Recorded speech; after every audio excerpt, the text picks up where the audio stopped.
धन्वंतरी। और वहां अपन ने लिखा भी था धन्वंतरी संहिता, लेकिन कई बार क्या होता है धन्वंतरी संहिता अपन ने लिखा भी था। देखिए अपन पढ़ रहे थे चंद्रगुप्त द्वितीय के नवरत्न पढ़े थे कल। इसके 9 विद्वान थे।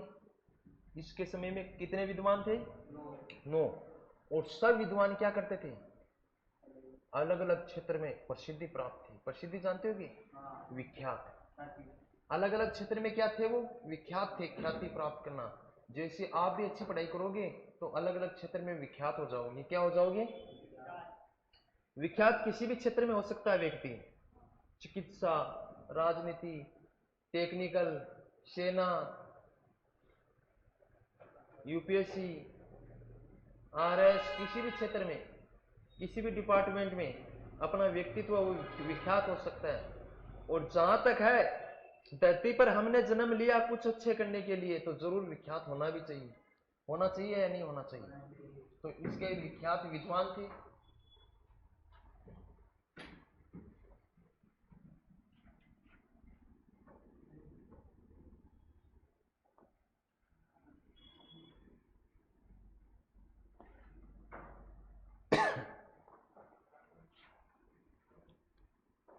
कुमारगुप्त। कौन सा गुप्त? कुमारगुप्त प्रथम।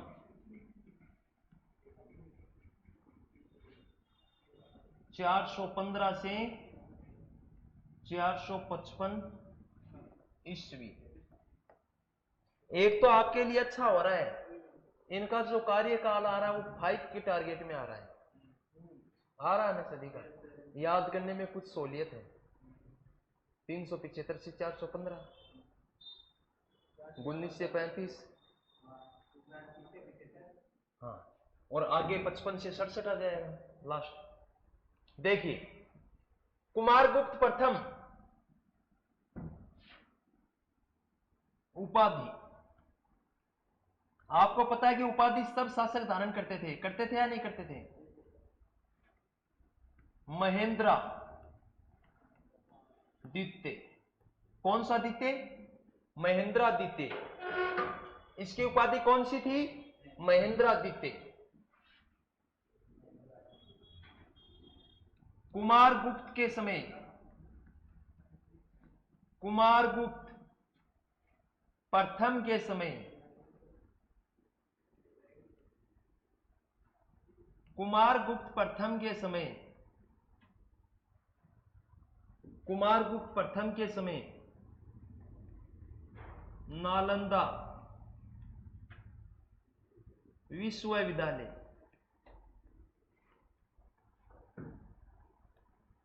विश्वविद्यालय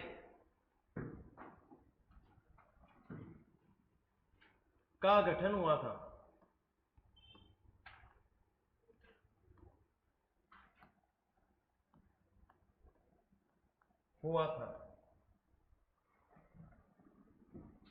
जो कि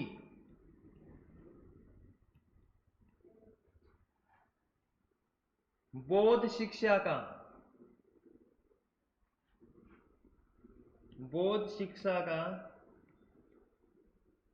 मुख्य केंद्र था।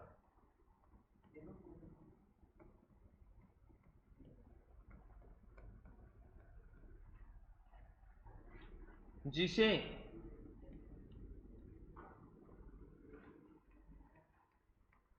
ऑक्सफोर्ड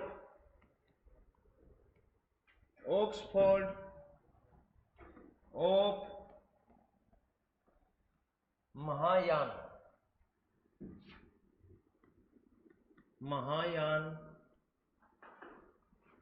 बौद्ध कहा गया है।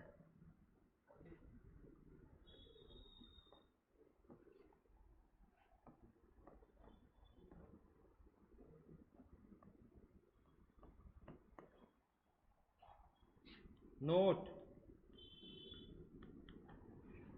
कुमारगुप्त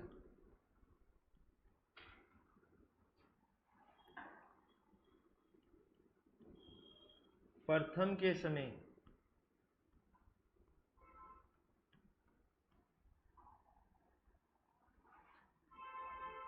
पुष्यमित्रों का आक्रमण हुआ था।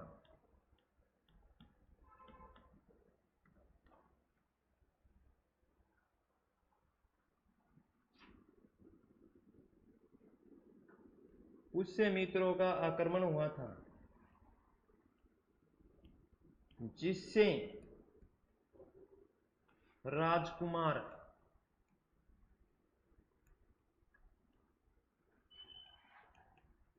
स्कंदगुप्त ने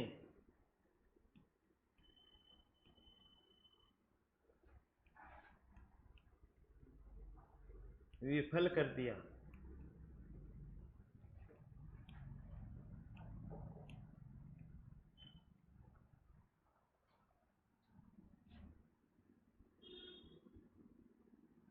जिसकी जानकारी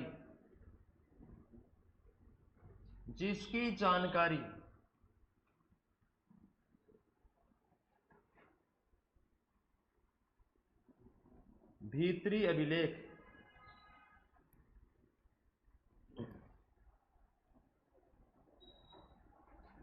में मिलती है।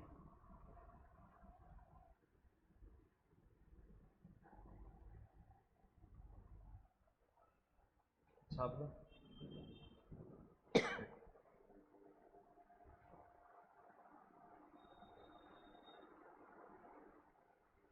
कुमारगुप्त प्रथम, चंद्रगुप्त द्वितीय विक्रमादित्य के पश्चात गुप्त काल का जो शासक था वो कौन था? कुमारगुप्त प्रथम।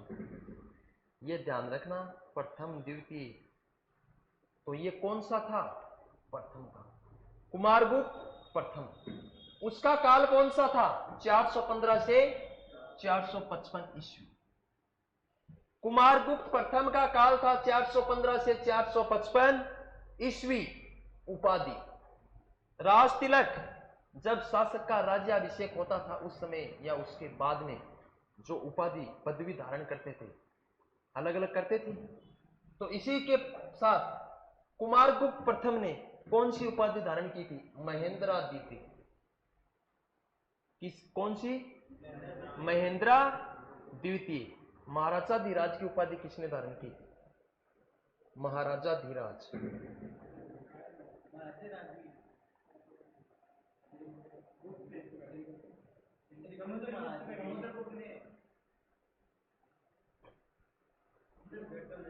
चंद्रगुप्त प्रथम ने कौन सी की थी? तो फिर श्रीगुप्त और घटोत्कच ने कौन सी की थी? तो चंद्रगुप्त प्रथम ने किसकी की? महाराजा धीराज। बोलो मत। देखिए, उसकी उपाधि थी महेंद्रादित्य। कुमारगुप्त प्रथम के समय नालंदा विश्वविद्यालय का गठन हुआ। किसका गठन हुआ? नालंदा विश्वविद्यालय, जो कि बौद्ध शिक्षा का मुख्य केंद्र था, जिसे ऑक्सफोर्ड ऑफ महायान बौद्ध कहा गया है।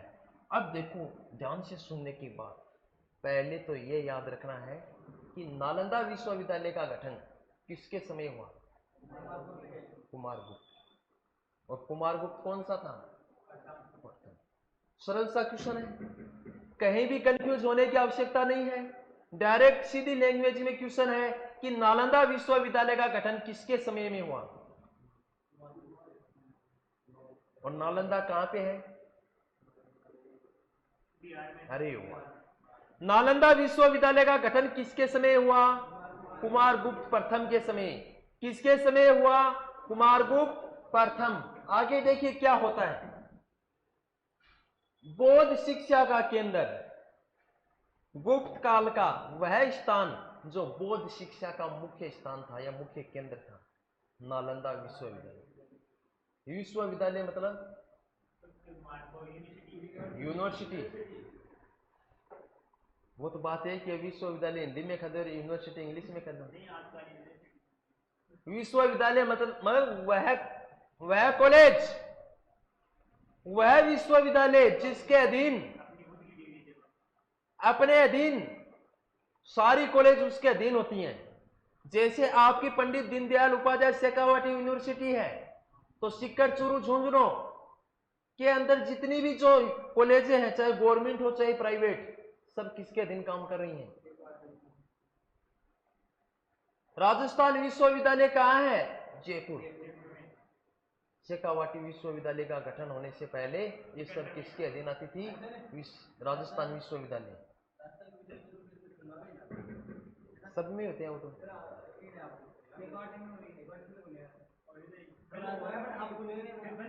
अरे भाई एक मिनट मेरी बात सुन ले, अगर चुनाव होंगे तो सब जगह होंगे, अगर नहीं होंगे तो कहीं भी नहीं होंगे। आगे देखिए, गुप्त काल में बौद्ध शिक्षा का केंद्र क्या था? नालंदा विश्वविद्यालय। मतलब उस विश्वविद्यालय में बौद्ध शिक्षा भी दी जाती थी। तो बौद्ध शिक्षा के लिए एक मुख्य केंद्र था, प्रचलित केंद्र था। वो केंद्र कौन सा था? नालंदा विश्वविद्यालय, जिसे क्या कहते हैं? ऑक्सफोर्ड ऑफ महायान बौद्ध। आपसे पूछा जाएगा ऑक्सफोर्ड ऑफ महायान बौद्ध के नाम से किसे पुकारा जाता है? तक्षशिला विश्वविद्यालय, नालंदा विश्वविद्यालय, काशी विश्वविद्यालय, नालंदा विश्वविद्यालय। कुमारगुप्त प्रथम के समय पुष्य मित्रों का आक्रमण हुआ था, जिससे राजकुमार स्कंदगुप्त ने विफल कर दिया था, जिसकी जानकारी भीतरी अभिलेख में मिलती है। ध्यान से सुनो। अगर थाल पापा रस्ते रस्ते जा रहे हैं, आपके पिताजी कहां जा रहे हैं? रस्ते रस्ते चल रहे हैं, किसी ने आक्रमण कर दिया, कर दी लड़ाई झगड़ाई कर लिया, आपको पता चला। किसको पता चला? आपको पता चला। तो बताओ, आप अपने पापा को भेजोगे लड़ाई करने या आप जाओगे? ऐसे कि पापा आप रहने दो, ये काम आपके लायक नहीं है, हम देख लेंगे, जो भी होगा, कौन शेर है, हम देख लेंगे। ऐसे ही बोलेंगे ना? पापा को थोड़ी आगे करेंगे। नहीं नहीं, टेंशन की बात नहीं, कुछ नहीं हुआ, अभी उसको चट्टी का दूध याद दिला देंगे। तो अपने आप में शेर हो जाते हैं, अपने आप में शेर हो जाते हैं, और होना भी चाहिए भाई। एक बेटा और बेटी का करते हुए अपने माँ बाप का ख्याल रखना, उसका नाम के आगे 4 चांद लगाना। लेकिन आजकल वाले 4 चांद नहीं, 10 चांद भी लगाते हैं, समझ गए ना? तो ये क्या हुआ कि पुष्य मित्रों ने आक्रमण किया। कुमारगुप्त प्रथम के समय किसने आक्रमण किया था?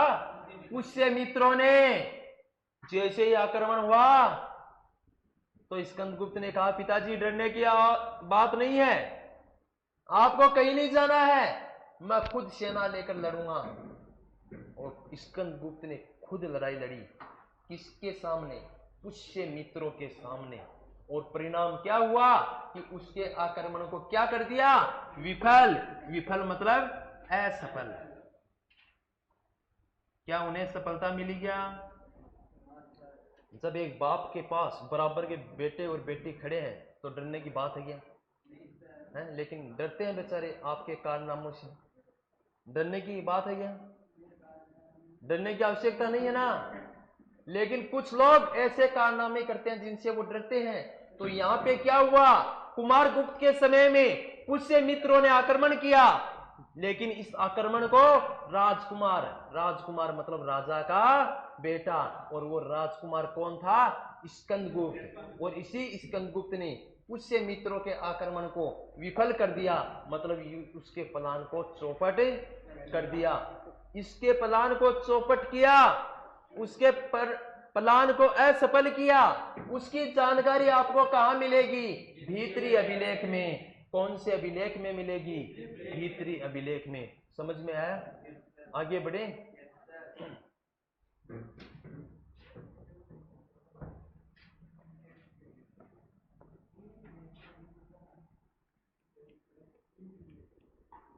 स्कंदगुप्त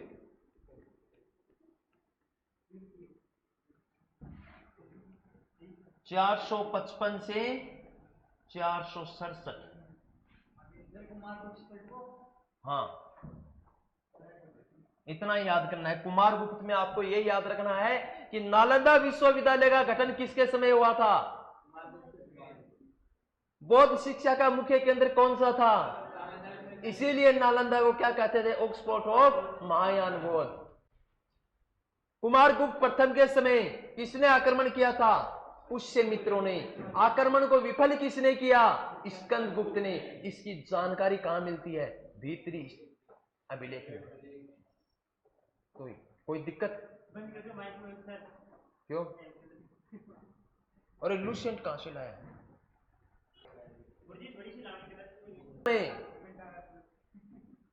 किसी समय राजकुमार स्कंदगुप्त ने पुष्य मित्रों के आक्रमण को विफल किया था, लेकिन कुमार गुप्त प्रथम के पश्चात ये गुप्त काल का शासक बनता है, और वो शासक था 455 से 467 ईसा पूर्व ईस्वी। उपाधि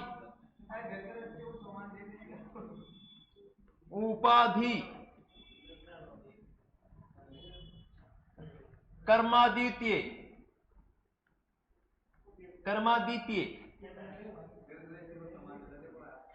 शक्रादित्य, ये इनकी उपाधि थी दो, कर्मादित्य और शक्रादित्य। स्कंदगुप्त के समय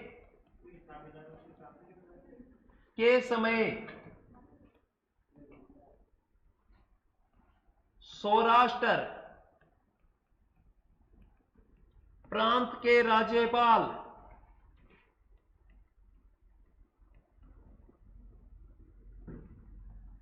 परणदत्त के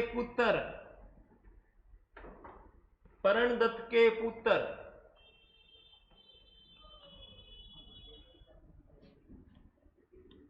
चक्करपाली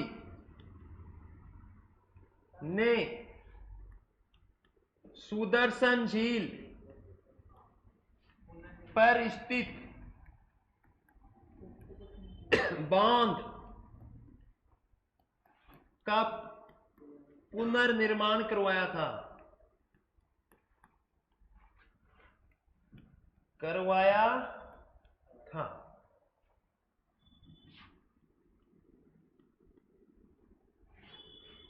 उनके समय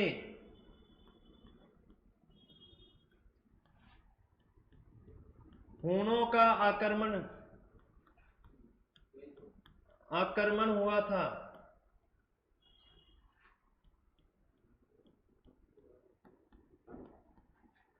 जिसे विफल कर दिया।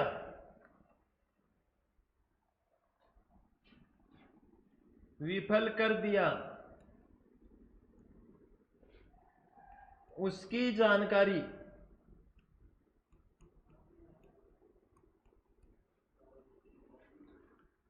जूनागढ़ के अभिलेख में मिलती है।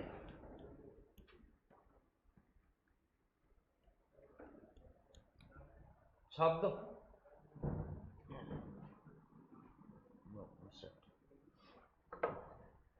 पूर्व कौन सा था?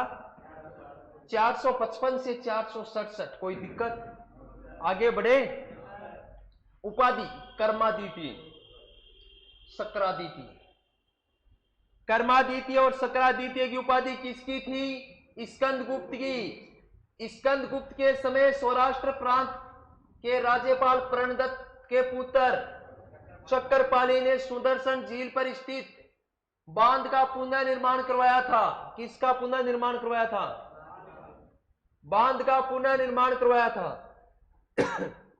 उनके समय हूणों का आक्रमण हुआ था। किसका आक्रमण हुआ था? हूणों का आक्रमण हुआ था, जिससे विफल कर दिया। उसकी जानकारी जूनागढ़ के अभिलेख में मिलती है। देखिए, इसमें याद क्या रखना है।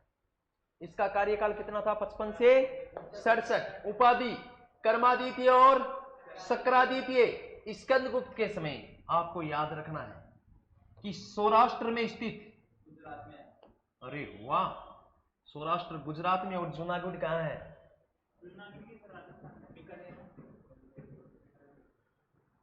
सौराष्ट्र प्रांत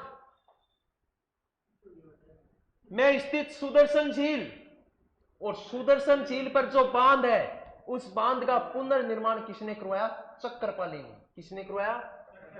और चक्करपाली के पिताजी का नाम क्या था? परणदत्त। अब एग्जाम में ये जरूरी नहीं कि चक्करपाली आए, ये भी आ जाएगा प्रणवृत्त का पुत्र, कुमारगुप्त का पुत्र, चंद्रगुप्त का पुत्र। तो याद रखना होगा प्रणवृत्त का पुत्र था, और वो पुत्र कौन था?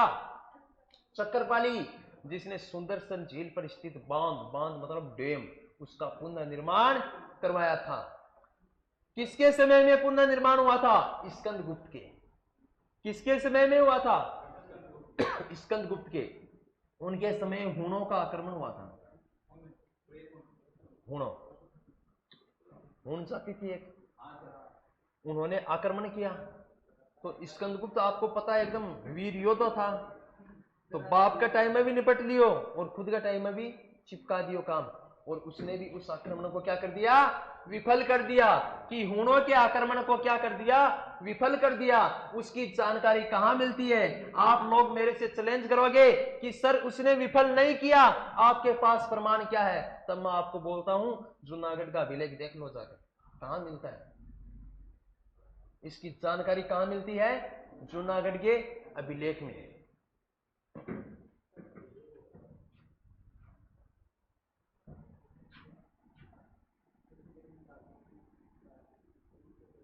पुरुगुप्त, प्रकाशा द्वितीय। देखिए बच्चों ध्यान से सुनो, इधर तो है शासक, इधर है उपाधि। सबकी उपाधि है नहीं, तो 2-3 शासक है, सिर्फ इनके नाम में लिखने हैं। बुद्धगुप्त नहीं,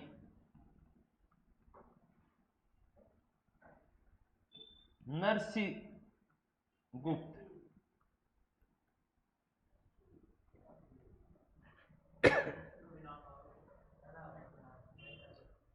बालादित्य, बालादित्य, भानुगुप्त,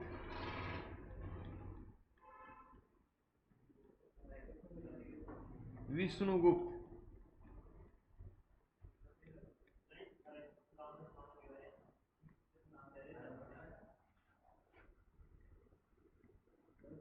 विक्रमादित्य,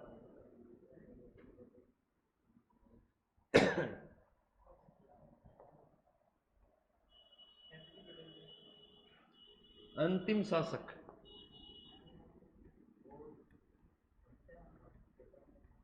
अंतिम शासक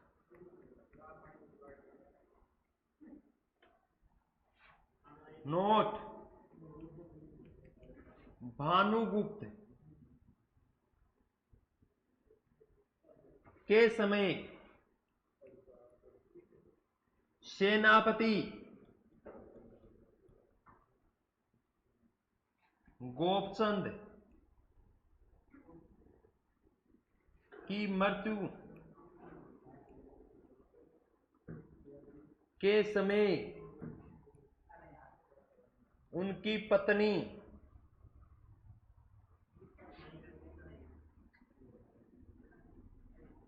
सती हुई थी।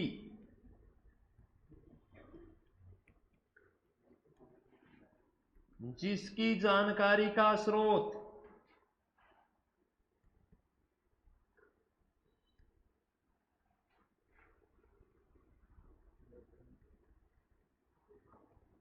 एरण अभिलेख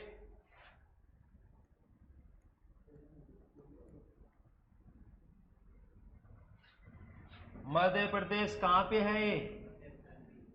है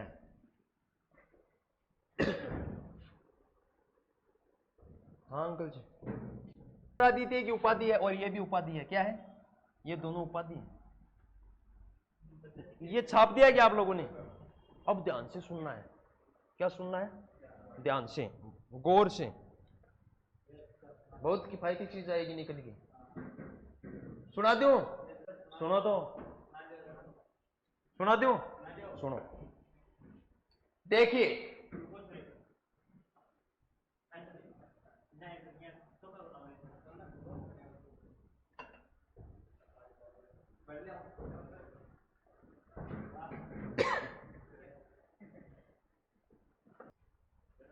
पुरुगुप्त,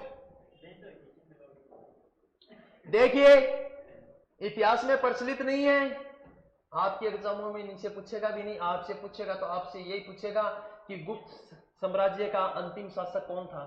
देखिए पुरुगुप्त, और पुरुगुप्त की उपाधि क्या थी? प्रकाशादिति। कौन सी थी? उसके बाद में कौन था? बुधगुप्त। उसके बाद में नरसिंहगुप्त, इसकी उपाधि क्या थी? बालादित्य। उसके बाद में कौन था? भानुगुप्त।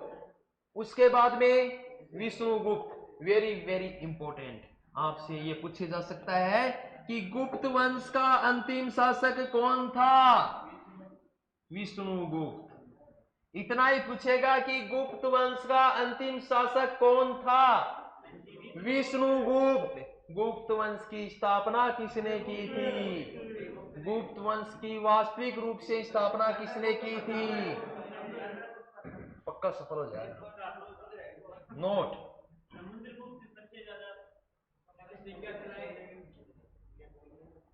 इधर देखिए नोट। भानुगुप्त के समय सेनापति गोपचंद की मृत्यु क्या हो जाती है? यहां से यहां तक कौन बाप था कौन बेटा था कहीं नहीं जाना है, सिर्फ एक तो ये याद रखना, समझ गए? सिर्फ ये याद रखना है कि विष्णुगुप्त अंतिम शासक था। भानुगुप्त के समय सेनापति मतलब सेना का सर्वोच्च, और वो कौन था? गोपचंद। अब गोपचंद की मृत्यु हो गई। क्या हो गई? मृत्यु।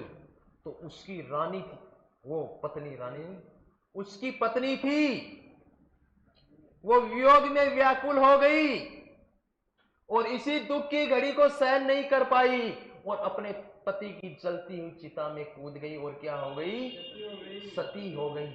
तो गुप्त काल में एकमात्र सर्वप्रथम इतिहास में सती होने का प्रथम ये है ना उल्लेख, भारतीय इतिहास में अगर कोई प्रथम आपको सती होने का प्रमाण मिलेगा तो वो मिलेगा गुप्त काल में। कौन से काल में मिलेगा? और गुप्त काल में भी कहां मिलेगा? एरन अभिलेख में। कौन से अभिलेख में? ये इंपॉर्टेंट चीज है यहां पे कि भारतीय इतिहास में सर्वप्रथम सती होने का उल्लेख कहां पर मिलेगा? एरन अभिलेख में। किस काल में सती हुई? गुप्त काल में। किसके समय? भानुगुप्त के। कौन हुई थी? गोपचंद की पत्नी। कौन हुई थी? अब देखो ये तो सती अपनी मर्जी से होती थी। सुनो मेरी बात, अपने ये जो झांझड़ रही है सती माता है ना, ये तो बिल्कुल में देवी है। सुनो मेरी बात, जो मंदिर में अपन पूजा करते हैं वो तो रियल में सती होती थी, लेकिन राजपूतों में सिस्टम क्या था कि जबरदस्ती भी डाल देते थे आग में। तो ये जबरदस्ती चिल्लाती बिलखती महिला, एक तो बेचारी का पति गया, उसकी डेथ हो गई, दुख की घड़ी है, और साथ में जबरदस्ती उसको आग में डाल रहे हैं। किस में डाल रहे हैं? आग में। तो अन्याय खाया नहीं। अब देखिए, आपने सुना है क्या जोहर करना?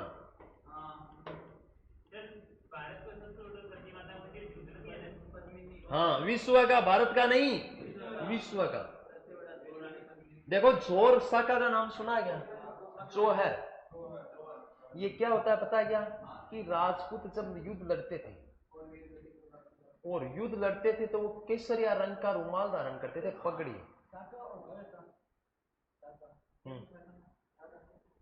सुनो मेरी एक मिनट बात, आपको ये बता रहा हूं।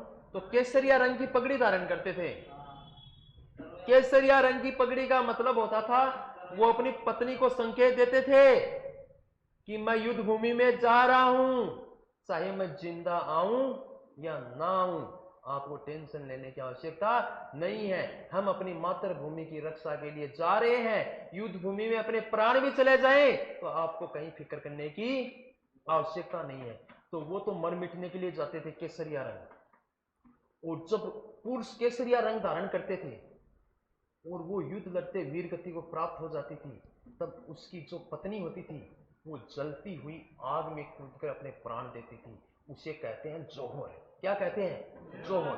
कि पुरुषों द्वारा केसरिया रंग धारण करने के पश्चात उसकी पत्नी द्वारा उसकी मृत्यु होने पर जलती हुई आग में कूदकर अपने प्राण देना क्या कहलाता था? जोहर कहलाता था। आपको पता है राव रतन सिंह की मृत्यु के वीर गति के पश्चात रानी पद्मिनी ने 1600 महिलाओं के साथ जोहर किया था। वह जोहर कुंड आज भी चित्तौड़गढ़ के किले में स्थित है, देख कर आ सकते हो। पद्मिनी और पद्मावती एक ही, राव रतन सिंह की। अब देखिए क्या हुआ, अब देखिए काम की बात है।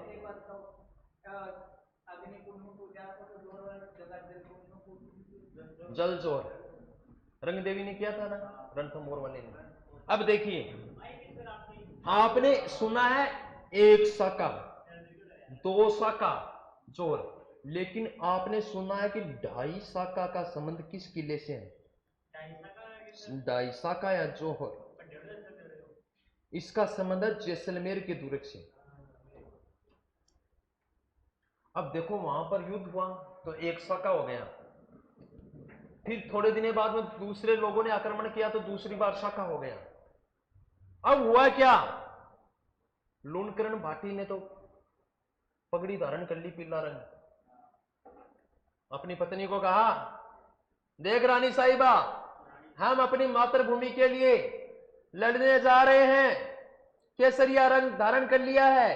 केसरिया रंग का अर्थ होता है मर मिटने की सौगंध लेना, अपनी मातृभूमि की रक्षा करने के लिए। तो उसकी पत्नी ने कहा कि पतिदेव आप केसरिया रंग धारण कर लो, कोई दिक्कत वाली बात नहीं है, हम जोहर जरूर करेंगे। अब लूणकरण भाटी ने क्या किया, बेचारा युद्ध लड़ने के लिए गया और युद्ध लड़ते लड़ते वीर गति को प्राप्त हो गया।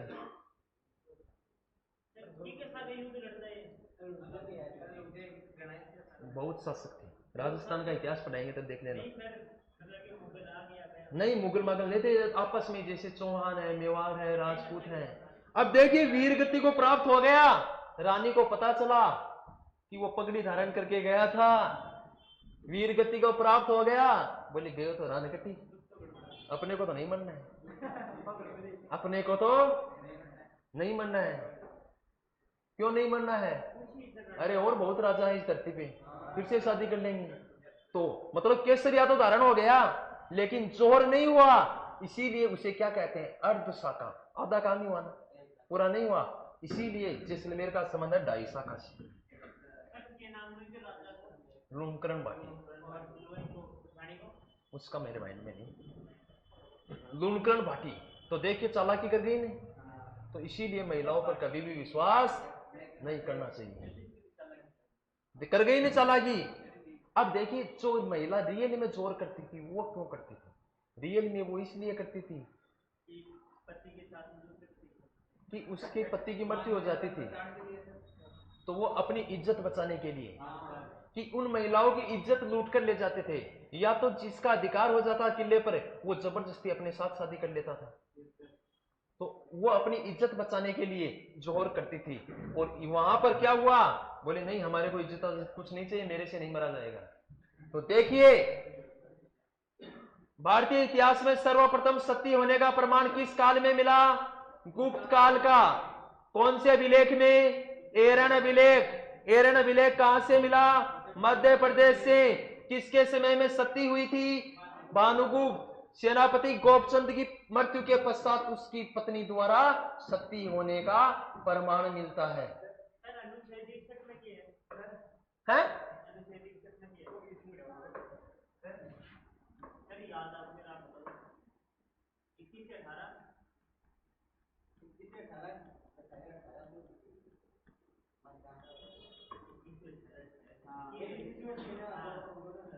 इकसठवां अनुच्छेद नहीं है, यह है 61वां संवैधानिक संशोधन।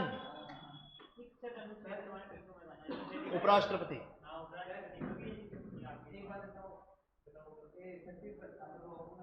राजा राम मोहन राय के प्रयास से धारा 17(2) में लॉर्ड विलियम बेंटिंग के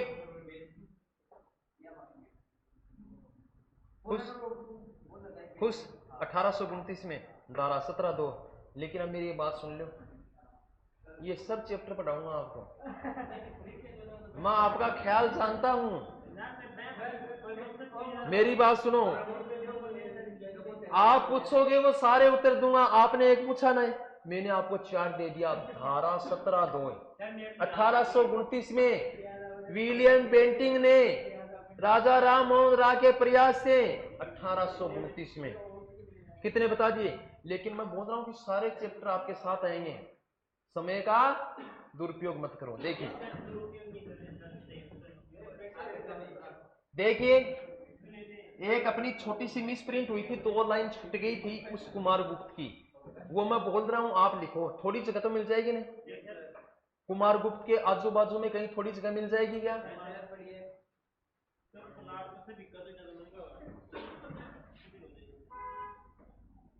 13 प्रकार की मुद्रा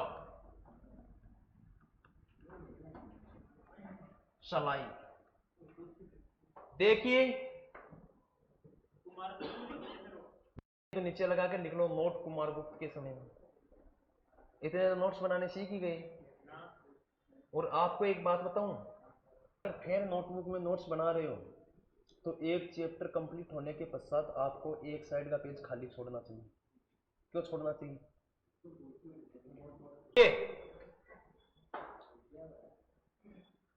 कुमारगुप्त ने 13 प्रकार की मुद्रा चलाई। इसका मतलब सर्वाधिक प्रकार की मुद्रा किसने चलवाई थी? 18 अभिलेख। गुप्त काल के एकमात्र शासक थे जिसके सर्वाधिक 18 अभिलेख मिले। किसके मिले? कुमारगुप्त के। किसके मिले? एकमात्र शासक, गुप्त काल का एकमात्र शासक था जिसके अभिलेख धनदे, एक जगह का नाम है धनदे, धनदे बंगाल में मिले। मतलब ये पहला शासक था गुप्त काल का कुमारगुप्त प्रथम जिसके अभिलेख मिले बंगाल में। बाकी किसी के भी बंगाल में अभिलेख नहीं मिले। मयूर का राजकीय चिन्ह, एक मैंने आपको लिखवाया था कि गरुड़ को राजकीय चिन्ह बनाया था, और किसने बनाया था? अरे वाह! तो यहां पर मयूर मतलब मोर, पिकॉक, किसने बनवाया? पी फॉर पिकॉक किसने बनाया? याद रख लोगे। कुमारगुप्त का राजकीय चिन्ह क्या था? मयूर। उसने मुद्रा किस प्रकार की जारी की? कार्तिकेयन। ये अपने कार्तिकेयन यहां शोरूम है, उसका नाम याद कर लेना। कार्तिकेयन प्रकार की। कौन सी प्रकार की मुद्रा प्रारंभ की? मयूर को राजकीय चिन्ह किसने बनाया था? कुमारगुप्त की उपाधि क्या थी? महेंद्रा द्वितीय। महेंद्रा द्वितीय। उसका समय काल क्या था? 415 से 455। उसके बाद में शासक बनता है स्कंदगुप्त जिसकी उपाधि थी शक्रादित्य और कर्मादित्य, जिसका काल था 55 से 67। याद रख लोगे। उसके समय में हुणों ने आक्रमण किया था जिसको स्कंदगुप्त ने क्या किया था? विफल। उसकी जानकारी मिलती है जूनागढ़ के अभिलेख से। कहां से मिलती है? स्कंदगुप्त के समय में सौराष्ट्र प्रांत के राज्यपाल और कौन थे? परणदत्त। परणदत्त का बेटा कौन था? चक्रपाली। इसी चक्रपाली ने सुदर्शन झील पर बने बांध का पुनर्निर्माण करवाया था। तो आपको इस प्रकार याद रखना है कि सुदर्शन झील की पर स्थित बांध का पुनर्निर्माण किसने करवाया? चक्रपाणी। अगर चक्रपाणी नहीं है तो आ जाएगा परणदत्त का पुत्र, कोई दिक्कत नहीं है। किसके समय में करवाया था? स्कंदगुप्त के समय में। किसके समय में करवाया था? स्कंदगुप्त के समय में। याद रख लोगे। कुमारगुप्त प्रथम के समय पुष्यमित्रों ने आक्रमण किया था जिसको विफल किसने किया था? स्कंदगुप्त ने। जिसकी जानकारी कहां मिलती है? कहां मिलती है उसकी जानकारी?